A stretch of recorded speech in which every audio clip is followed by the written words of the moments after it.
Kur'an apaçık bir metin midir?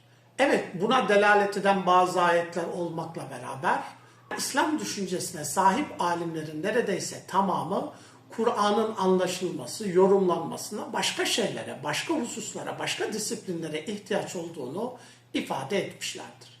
Maalesef modern dönemde İslam'ın Kur'an'dan ibaret olduğu, Kur'an'ın yeterli olduğuna dair bazı iddialar söz konusu olduğu için bunu temellendirme adına ilgili ayetler kullanılmış ve bir anlamda bağlamından koparılarak yeni bir düşünceye kapı aralanmaya çalışılmıştır. Fıkıh usulüne dair yazılan metinlere bakıldığı zaman Kur'an'da mevcut olan lafızlar, yani kitapta mevcut olan lafızlarla ilgili ciddi imali fikirde bulundukları, buna dair lafızları farklı pek çok kategoriye ayırdıkları görülür. Öncelikle Kur'an'da mevcut olan lafızları vaz itibariyle, konuluş itibariyle dörtlü şekilde tasnif edebiliriz. Kur'an'da mevcut olan lafızlar konuluş itibariyle has dediğimiz, yani daha hususi lafızlar, umum bildiren am lafızlar, müşterek lafızlar ve cem-i münekker şeklinde dörtlü şekilde tasnif edilir. Has lafız bir şeye veya belli birçok şeye tek bir vazıyla, tek bir konuluş ile delalet eden lafız demektir. Am lafız ise tek bir konuluş ile altında bulunan bütün fertleri kuşatan lafız demektir. Müşterek dediğimiz sesteş kelimelerdir. Bunlar da birden fazla konuluşla birden fazla anlama delalet eden lafızlar demektir. Cem-i münekker olarak ifade edilen dördüncü kısım ise bir konuluş ile birden fazla hususa, birden fazla ferde delalet eden lafız demektir. Has denince özel isimler başta olmak üzere bir şeye veya belli birçok şeye delalet eden lafızlar kastedilir. Umum bildiren lafızlar ise ismi mevsul gibi, ismi işaret gibi, nefyin siyakında gelen nekire gibi veya istigrak ifade eden elif lam edatı gibi bu tarz lafızlar altında bulunan bütün fertleri kuşatır. Yani innellezine veya elleti, ellezi, men, ma gibi lafızlar, mevsul olan isimler her kim ki, her kim bunları yaparsa bunlar altında bulunan bütün fertleri kuşatan lafızlar demektir. Müşterek lafızlara ise kuru kelimesi, bunun tekili olan karı kelimesi örnek verilebilir. Karı Arap dilinde adet dediğimiz hayız anlamına, hayız kanı anlamında kullanıldığı gibi temizlik dönemi anlamında da kullanılır. Nitekim Allah Kur'an'da vel mutalakkatu yeterabbesne bi anfusihinne thelâfete kurûin. Boşanan kadınlar kendi başlarına 3 karı beklesinler şeklinde bir ayet mevcuttur. Ebu Hanife buradaki karı kelimesinden adet kanı, hayız dediğimiz adet kanını kastederken, onu anlarken, Şafii ise kar kelimesinden tuhur dediğimiz temizlik dönemini kasteder. Her iki müştehidi de destekleyen veriler olduğu için burada hangisinin haklı olduğuna temas etmeden Kur'an'da yer alan bazı lafızların sesteş olduğu, farklı veya zaman zaman zıt diyebileceğimiz farklı anlamlara gelebildiği, bu anlamlardan hangisinin tercih edileceğinin yine içtihat ve farklı delillere muhtaç olduğunu belirtmemiz gerekir. Cem-i münekker dediğimiz kısım ise rical gibi, nisa gibi elif lam takısı almayan çoğul isimlerdir. Bunlar kullanıldığı zaman belli birileri kastedilmez. Tek bir vazı ile belli olmayan birçok kişi kastedilir. Bazı alimler cem-i münekker yerine müevvel kavramına yer verirler. Özellikle Menar ve benzeri bazı usul eserlerinde bunu görmek mümkündür. Halbuki vazı itibariyle baktığımız zaman müevvelin bir kasim olması, yani bu anlamda bir kısım olması, ilgili kavramların kasimi veya onların mukabilinde zikredilecek bir kısım olmasının pek imkan dahilinde olduğunu söyleyemeyiz. Çünkü müevvel tabirine yer verenler özellikle müşterek lafızda farklı konuşlarla bir lafızdan farklı anlamların kastedilebileceğini söylemiştik. Bu lafızlardan hangi anlamın kastedildiğini müevvel kavramıyla karşılamışlardır. Halbuki müevvele yaptıkları açıklamalar müşterek kavramının zımnında ele alınması gereken açıklamalardır. Bu anlamda müştereğin kasimi olabilecek bir kavram veya bir kısım değildir. Dolayısıyla vazı itibariyle, konuluş itibariyle lafızlara yer verenler has, am, müşterek ve cem-i münekker şeklinde zikredenlerin daha isabetli olduğu, cem-i münekker yerine müevvel kavramına yer verenlerin ise hata ettiklerini, bu anlamda kendi içinde tutarlı bir tavır takınmadıklarını söyleyebiliriz. Aynı şekilde Kur'an'da yer alan lafızların bir kısmı açık iken bir kısmı ise kapalı lafızlardır. Yani Kur'an'da yer alan lafızların tamamı aynı kategoride, aynı doğrultuda açık veya kapalı değildir. Açık lafızlar olduğu gibi, bütün dillerde olduğu gibi, açık lafızlar mevcut olduğu gibi kapalı lafızlar da mevcuttur. Kur'an'da yer alan açık lafızları özellikle fukaha yöntemi dediğimiz Hanefi mezhebinde zahir, nas, müfesser ve muhkem şeklinde dörtlü şekilde tasnif ederler. Zahir denilen lafız bir lafızdan özellikle nutuk mahallinden hareketle anlaşılan mana veya hükümdür. Eğer bu mana veya hüküm sözün sevk nedeniyle desteklenmemiş, sözün sevk nedeniyle irtibatlı bir mana değilse buna zahir tabiri kullanılır. Fakat lafızdan kastedilen mana, sözün sevk nedeni dediğimiz o siyakıyla, bağlamıyla da desteklenirse buna nas tabiri kullanılır. Zahir ve nas kavramını anlamamız için bir örnek üzerinden konuyu tekrar ele almamız yerinde olacaktır. Örneğin Kur'an'da zikredilen bir ayette müşrikler innemel bey'u mislur riba. Bey dediğiniz akit aynen riba gibidir. Yani riba dediğiniz bey satım akdinden pek farklı değildir demişlerdir. Allah buna cevaben ehallallahu'l bey'a ve harramer riba ifadesini kullanmıştır. Allah bey yani satım akdini helal, ribayı ise haram kılmıştır demiştir. Öncelikle Allah'ın bey akdini helal, ribaya haram kılması bu ayetin zahiri anlamıdır. Yani bu ayeti okuduğumuz zaman bağlamdan bağımsız şekilde bu ayetin ibaresine, ifadelerine baktığımız zaman ribanın haram, satım akdinin ise helal olduğunu anlarız. Fakat Allah bu ifadeyi müşriklerin bir cümlesine cevaben kullandığı için bağlama baktığımız zaman bağlama uygun olan anlam şudur. Riba ve bey farklı şeylerdir. Yani siz bey akdinin ve ribanın aynı şeyler veya benzer şeyler olduğunu söylerken Allah buna satım akdi ve ribanın farklı olduğunu, bunların birbirine benzemediğini, ribanın bir anlamda sömürü aracı olarak kullanılırken satım akdinin olağan insanların yapması gereken bir akit olduğunu ifade etmiştir.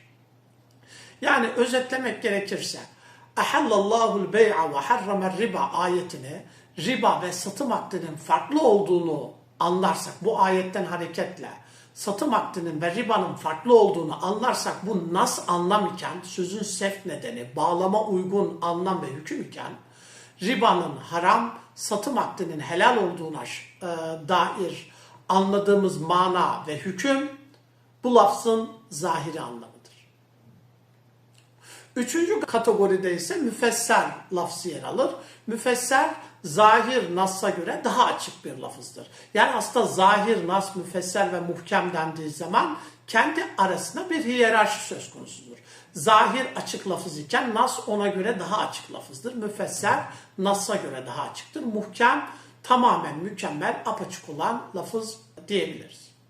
Müfesser dediğimiz lafız, lafızdan ne kastedildiği bizzat o cümleyi kullanan veya diyelim ki Kur'an'da yer alan bir lafzın bizzat Allah tarafından açıklanması veya Hazreti Peygamber tarafından açıklanması müfesser kategorisine girer. Allah Kur'an'da salat tabirinden bahseder. Salat, dua ve benzeri anlamlara gelir. Fakat salatın ne olduğu sünnette Hazreti Peygamber'in hayatında uygulamalı şekilde, detaylı şekilde ifade edilmiş ve açıklanmıştır.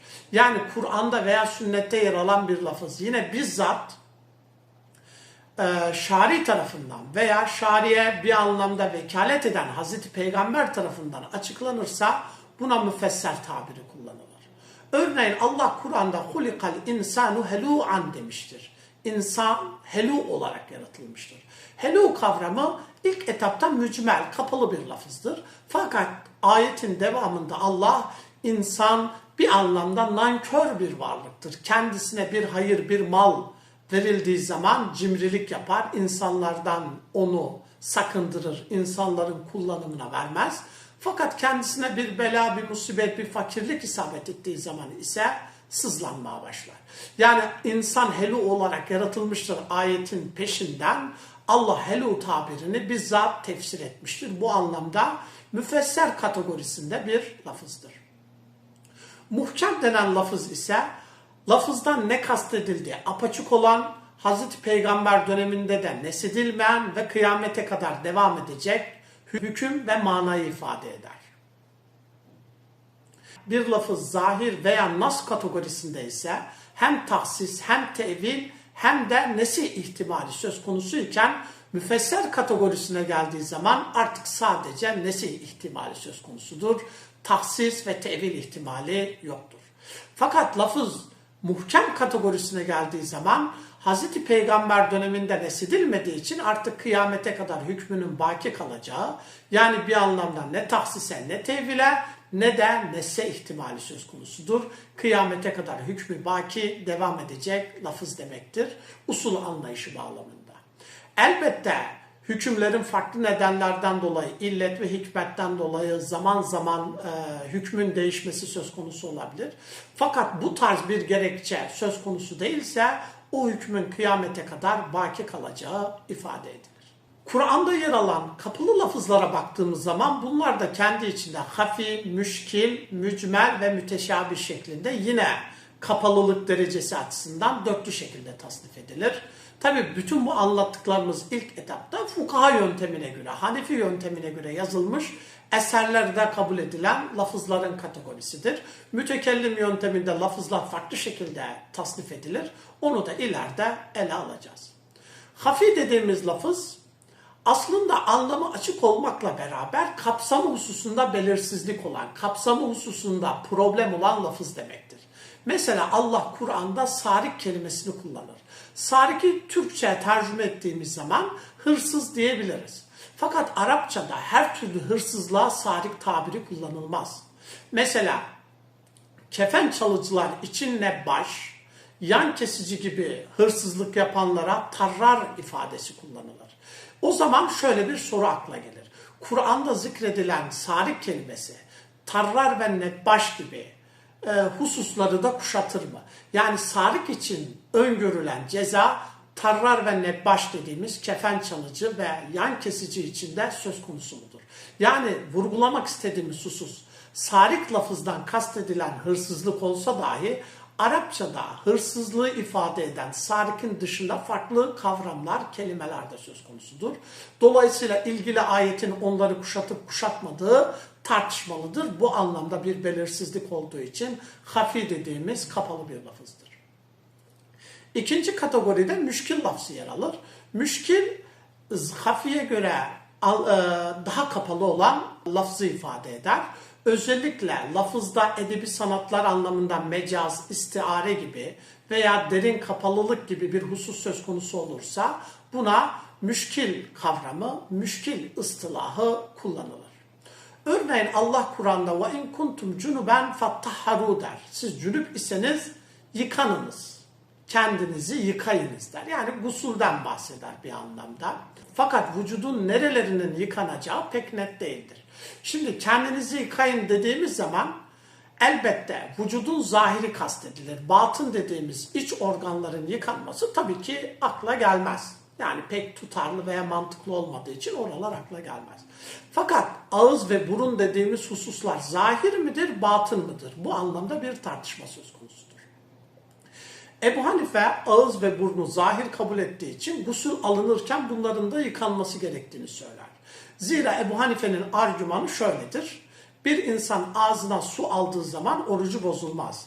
Eğer ağız batın ise iç olsaydı sadece ağza mazmaza yaparken ve benzeri durumlarda ağza su alındığı zaman suyun zahirden batına içe girdiği için orucunun bozulması gerekirdi. Oruç bozulmadığı için demek ki ağız nedir? Burun gibi zahirdir ve Allah gusül aldığınız zaman yıkanınız dediği zaman burada ağız ve burunda kastedilir. Şafii ise daha farklı bir argümanla ağız ve burnun batın olduğu, gusülde de yıkanmasının gerekli olmadığını söyler.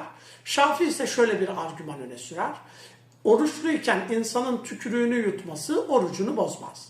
Şayet ağız zahir olsaydı, zahirde bulunan tükürüğün yutulmasıyla orucun bozulması gerekirdi. Fakat ağızda mevcut olan tükürüğün yutulması orucu bozmuyor ise, bu ağzın zahir değil batın olduğunu, batın olan bir yerden bir tükürüğün yine batın olan bir mecraya aktığı için orucunda bozulmadığını söyler. Yani Ebu Hanife'nin baktığı açıdan baktığımız zaman ağız ve burnun zahir olması, Şafii'nin içtihad ederek baktığı zaviyeden değerlendirme söz konusu olursa ağız ve burnun batın olduğu ve yıkanmasının gerekli olmadığı sonucuna varabiliriz. Üçüncü olarak mücmel kavramı kullanılır. Mücmel denilen lafızlar ancak mücmil, yani o kelamı kullanan kişi tarafından giderilecek tarzda kapalı olan lafızdır. Yani o cümleyi kullanan şahıs veya zat öyle bir lafız kullanmıştır ki o lafızdan ne kastedildiği ancak onun tarafından açıklanabilir. Allah'ın Kur'an'da bu anlamda zikrettiği pek çok lafız vardır. Diyelim ki Allah kendisinden bahsederken, zaman zaman bazı ibadetlerden bahsederken onların mahiyetini açıklamaz. Açıklamadığı durumda o lafız mücmeldir.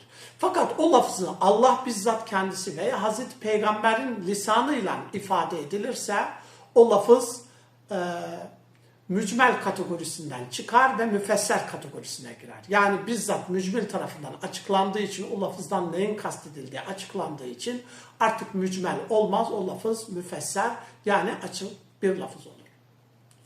Dördüncü kategoride ise müteşabih lafız vardır. Müteşabih lafızlar anlama delaleti, hükme delaleti kapalı olup kıyamete kadar da kapalı olan lafızlardır. Özellikle Hanefiler müteşabih tabirinin kıyamete kadar kapalı olacağı, anlamının bilinmeyeceği hususlar, lafızlar için kullanırlar. Özellikle hurufu mukatta, Allah'ın kendi haberi sıfatları gibi bazı hususların insan tarafından bilinemeyeceği, onların kıyamete kadar da bir anlamda kapalı kalacağını ifade ederler. Tabii ki müteşabih tabirine Şafii farklı bir anlam ifade eder. Şafii'ye göre müteşabih, rasih, ilimde rasih olan alimlerin bileceği tarzda kapalı lafızlar için kullanılır. Tabii ki Şafii ve Şafiler mütekellim yöntemini kullandıkları için konunun karışmaması için onların kanaatine şimdilik yer verilmeyecektir. Yine Kur'an'daki lafızlara bakıldığı zaman kendi hakiki anlamında kullanılıp kullanılmaması hasebiyle lafızlar hakikat, mecaz, sarih ve kinaye şeklinde yine dörtlü şekilde tasnif edilir. Hakikat bir lafzın vaz edildiği, yani konulduğu, gerçek anlamında kullanılması iken mecaz ise bir lafzın vaz edildiği, yani konulduğu anlamda kullanılmamasıdır. Aynı şekilde sarih ve kinaye dediğimiz iki ayrı kategoride söz konusudur. Sarih ise bir lafzı, yani biriyle ilgili doğrudan, dolaylı olmadan doğrudan bir şey ifade ederken, yani o toplumda o lafız doğrudan o anlamı ifade ediyorsa buna sarih ifadesi kullanılır. Kinaye denilen lafızlar ise dolaylı şekilde o anlamın ifade edilmesidir. Yani bir insanın bir kadından boşanmak için boşanma tabirini kullanması sarih iken, boşanmayı ifade edecek, dolaylı şekilde ifade edecek farklı lafızları kullanması ise kinayeli bir lafızdır. Sarih olan lafızlarda niyet aranmazken kinayeli lafızlarda niyet aranır. Hakikat ve mecaza bir örnek vermek gerekirse diyelim ki aslan kelimesi, daha çok dil üzerinden gidebiliriz. Buna dair Kur'an'da pek çok lafız veya ayet söz konusu. Mesela aslan kelimesini yırtıcı hayvan anlamında kullandığımız zaman hakiki, birincil ve gerçek anlam iken aslan tabirine güçlü bir insan için kullandığınız zaman mecazi bir kullanımdır. Kur'an metni de diğer metinler gibi bu tarz hem hakikat hem mecaz hem sarih hem kinaye gibi pek çok kategoride lafızları ihtiva eder, barındırır diyelim. Son olarak lafızların hükümlere delaletinin keyfiyeti de dört ayrı kategoride yer alır. Birincisi ibareyle istidlal, ikincisi işaretle istidlal, üçüncüsü delaletle istidlal, dördüncüsü ise iktizayla istidlal. İbareyle istidlal dediğimiz husus bizzat lafızdan yani nutuk mahallinden hareketle bir hükme ulaşmaktır. Yani Allah ahallallahul bey'a ve harramer riba bizzat nutuk mahallinden, lafızdan, bizzat ibareden hareketle bir hükme ulaştığımız zaman buna ibareyle istidlal denir. Fakat bizzat ibareden değil de dolaylı şekilde o lafızdan anladığımız bir husustan hareketle bir hükme ulaştığımız zaman buna da işaretten istidlal denir. Mesela Allah Kur'an'da feygelerinden bahsederken feygeleri lil fukara'il muhacirinellezine uhricu min diyarihim ve emvalihim ifadesini kullanır. Feygeleri kimin içindir? Lil fukara'il muhacirin. Fakir olan muhacirler içindir. Onlar ki diyarlarından, topraklarından, mallarından sökülüp atılmışlar.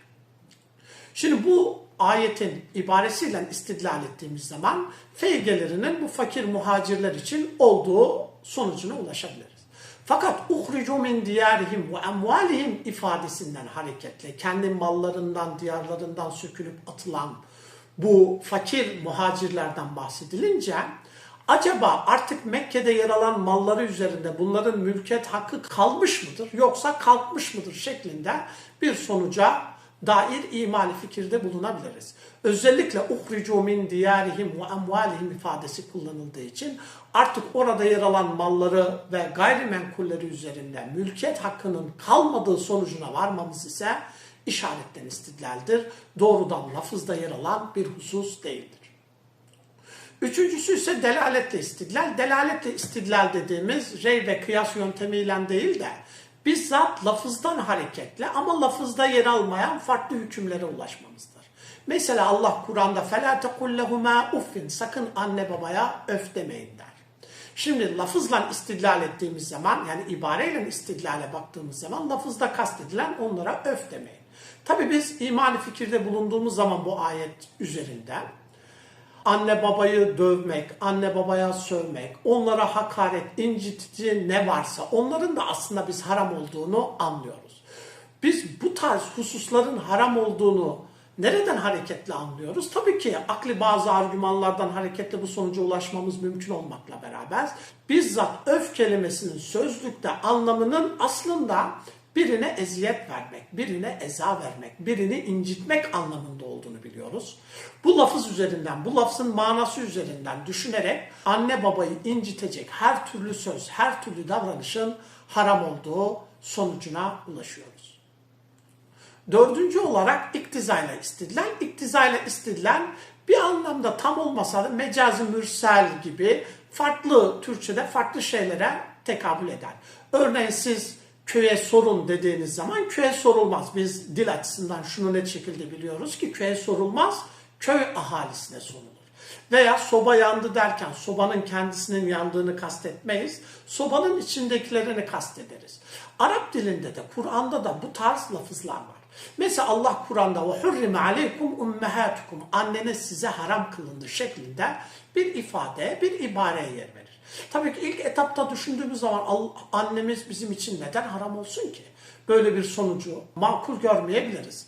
Aslında iktizayla istidlal dediğimiz lafızda ancak bir takdir yaptığımız zaman yani orada bir kelimenin hasfedildiğini, bir kelimenin var olduğunu düşündüğümüz zaman anlamın doğru çıkacağı yerlerdir.